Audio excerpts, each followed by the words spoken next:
আছো? আশা করি ভালো আছো। আমিও মোটামুটি ভালো আছি। তো রাধে রাধে বন্ধুরা, আজকে একটা রেসিপি নিয়ে এসেছি, ডিম আলুর দম। তো কেমন হয়েছে অবশ্যই জানিও। রেসিপিটা দেখিয়েছি, সেটাও তোমরা দেখে নিও বন্ধুরা। এখানে 6খানা ডিম আছে, আর আমি দমটা কিভাবে করলাম তোমরা দেখো বন্ধুরা। আর দেখো দেখতে কত সুন্দর হয়েছে, তাই না বন্ধুরা?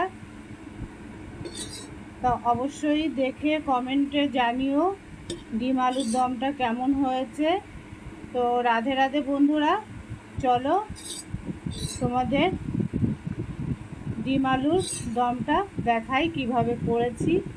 একদম সাধারণভাবেই করেছি, ঘরোয়া কিছু উপকরণ দিয়েই করেছি, দেখতেই পাচ্ছো।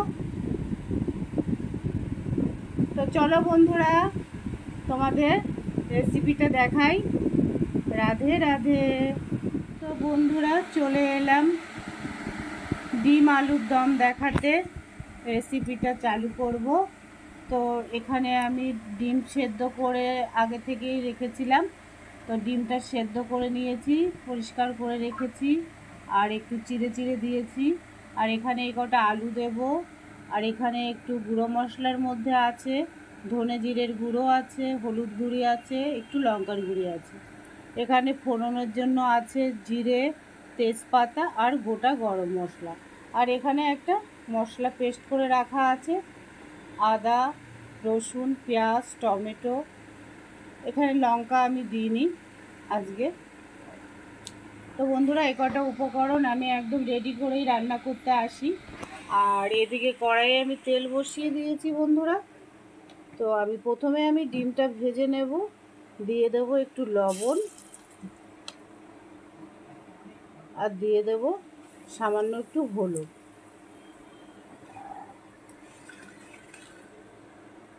এবার আমি আস্তে আস্তে করে ডিমগুলো ভেজে নেব।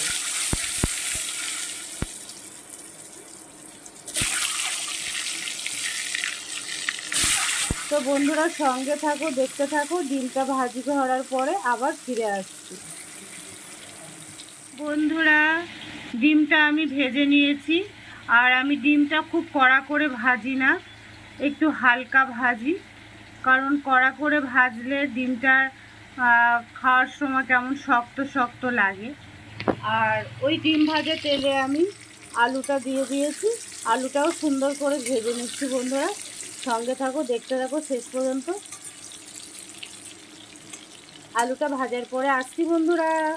রাধে রাধে বন্ধুরা, আলুগুলোও সুন্দর করে ভেজে নিয়েছি। আলুগুলো এবার তুলে নেব। আলুগুলো তুলে ফিরে আসছি, সঙ্গে থেকো। তো বন্ধুরা, ওই আলু ভাজা তেলে আর সামান্য একটু তেল দিয়েছি।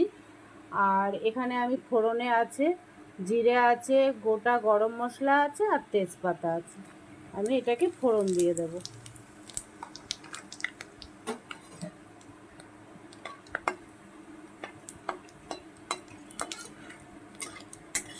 তেজপাতা একটু কমই দিই আমি, আমার ভালো লাগে না তেজপাতা। আর গোটা গরম মশলা এই কারণে দিই, গন্ধটা অতটা হয় না। আর যেটা গুঁড়ো গরম মশলা, সেটা দিলে আমার একটু উগ্র গন্ধ লাগে, তার জন্য আমি দিই না বন্ধুরা। তো এই পর্যায়ে আমি দিয়ে দেব পিষে রাখা মশলাটা।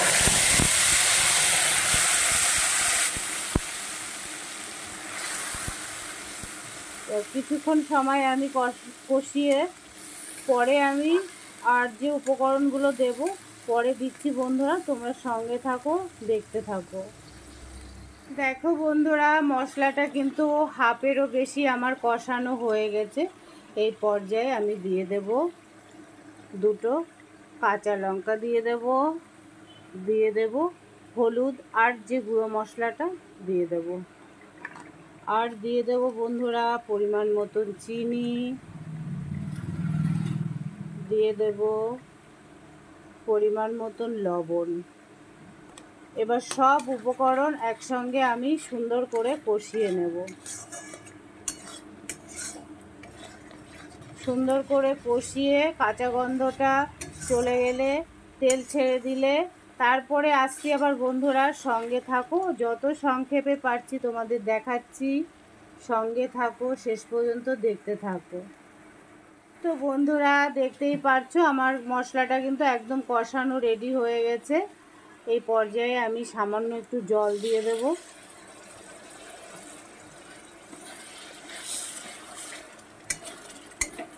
একটু লেগেও গেছে বন্ধুরা।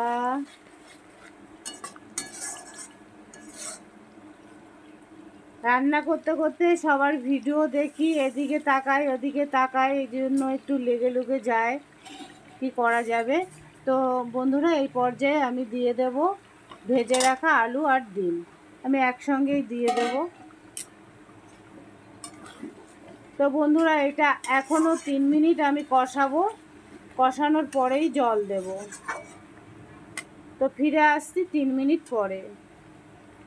বন্ধুরা 3 মিনিট পরে ফিরে এলাম, দেখতেই পাচ্ছ সুন্দর করে আমার কিন্তু কষানো হয়ে গেছে। এই পর্যায়ে আমি পরিমাণ মতন জল দিয়ে দেব।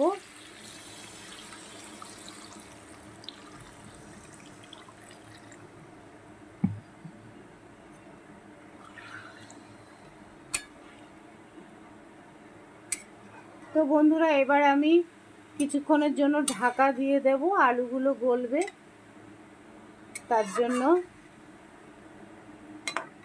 তো ঢাকা দিয়ে আমি 4-5 মিনিট পরে আবার ফিরে আসছি। তো বন্ধুরা সঙ্গে থাকো, দেখতে থাকো। তো বন্ধুরা 5-7 মিনিট পরে ঢাকনা খুলে দেখলাম আলুগুলো গলে গেছে, কিন্তু ঝোলটা আরেকটু শুকাবো, তার জন্য আরও 2-4 মিনিট আমি এটাকে জাল দেব। তো তোমরা সঙ্গে থাকো। তো বন্ধুরা দেখো ঢাকনা খুলে আমি প্রায় আরও 7 মিনিট মতো ফুটিয়েছি। ডিমের দম কিন্তু আমার একদম রেডি হয়ে গেছে, দেখতেই পারছো। কেমন হয়েছে অবশ্যই জানিও বন্ধুরা। তো নামিয়ে একটু তোমাদের দেখিয়ে দেব। রাধে রাধে বন্ধুরা, শুভ দুপুর, ভালো থেকো, সুস্থ থেকো। আর ভিডিওটা বাড়াবো না, অবশ্যই কমেন্টকে জানিও, তোমাদের একটা কমেন্ট খুবই ভালো লাগে। আর ভালো থেকো, সুস্থ থেকো, শুভ দুপুর, বাই, টাটা।